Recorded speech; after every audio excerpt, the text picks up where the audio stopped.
আমার এই সামর্থ্যহীন মানুষের জন্য পোশাকের উন্নত মার্কেটের পাশাপাশি আপনি ফুটপাতের মার্কেট রেখেছিলেন, দামি চালের পাশাপাশি আপনি কম দামি চালও বাজারে আছে, উন্নত প্রসাধনীর পাশাপাশি আমার নিম্ন দামের প্রসাধনীও আছে, বিকল্প চয়েস করার পদ্ধতি আছে। কিন্তু বাসের ক্ষেত্রে, ট্রেনের ক্ষেত্রে, প্লেনের ক্ষেত্রে বিকল্প অপশন, সামর্থ্যের অপশন কোনো রাখা হয়নি। এবং আরেকটা বিষয় আজকে আমরা এখানে বলেছি, গণমাধ্যমের আমি দৃষ্টি আকর্ষণ করছি, সরকারের দৃষ্টি আকর্ষণ করছি, বাসের ভাড়া নির্ধারণে যাত্রীদের কোনো প্রতিনিধিত্ব নাই। আমরা 2011 সালের পর থেকে বাসের ভাড়া নির্ধারণের টেবিলে পৌঁছতে পারি নাই। এই সরকার আমাদেরকে পৌঁছতে দেয় নাই, বিগত সরকার আমাদেরকে পৌঁছতে দেয় নাই। ফলে যেটা হয়েছে, মালিক শ্রমিকরা একচেটিয়া ভাড়া নির্ধারণ করে। বাংলাদেশে চলে 40 আসনের বাস, কিন্তু তারা বাসের ভাড়া নির্ধারণ করে 52 আসনের বাস। তারা সবসময় বলে থাকেন আগে আমরা কম নিয়েছি, আগে কম নিয়েছেন এমনটি নয়। ওই যে 52 আসনের 40 আসনের বাসের ভাড়া, 52 আসনের বাসের ভাড়া নির্ধারণ করে 40 আসনের বাসে ওই ভাড়াটাকে, টোটাল ভাড়াটাকে 40 আসনের উপর ভাগ করে দেওয়া হয়। এটা হলো ভাড়া নির্ধারণের একটা আপনি জারি জুরি বলে, এগুলো কিন্তু সাধারণ মানুষ জানেন না, বুঝেন না, এমনকি পরিবহন মালিকেরাও জানেন না। আজকে আপনারা যারা আছেন তারাও আপনারা জানেন কিনা আমি জানি না। আমরা একটা বাসে যে সিটের উপর ভাড়াটা নির্ধারণ হবে, ব্যয় বিশ্লেষণের অনেকগুলো অযৌক্তিক দিক আছে, যেগুলোকে আমরা ইতিমধ্যে চিহ্নিত করেছি, গণমাধ্যমে আমরা জানিয়েছি, সরকারকে জানিয়েছি, কিন্তু কোনো কাজ হয় না। যেমন গাড়িটি তারা রাস্তায় পার্ক করে রাখে।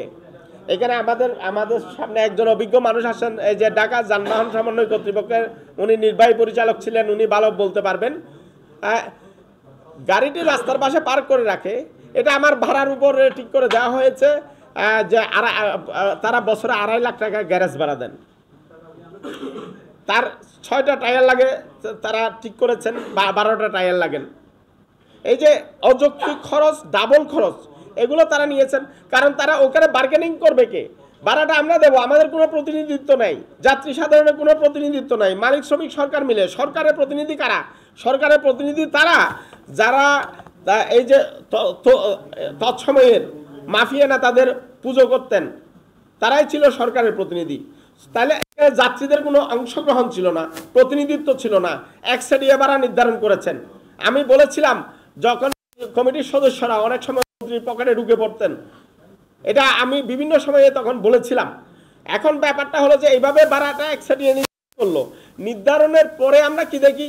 নির্ধারণের পরে দেখি যে বাংলাদেশে চলে সব কোটি দূরপাল্লাতে যারা চলে, আপনারা যারা চলেন 36 নাইলে 40 আসন, কিন্তু ভাড়া নির্ধারণ করে 52 আসন। ঘটনা কি? 52 জনের ভাড়াকে ওই বাসে 52 আসনের 18,000 টাকা হয়। এই 18,000 টাকাকে 40 জনের উপরে ভাগ করে দিল। তার মানে কি? আমরা বাসে সিট খালি থাকলে ওটার ভাড়াও আপনার কাঁধের উপর উঠে গেছে। এখন কোন সময় যদি 52 আসনের বাসে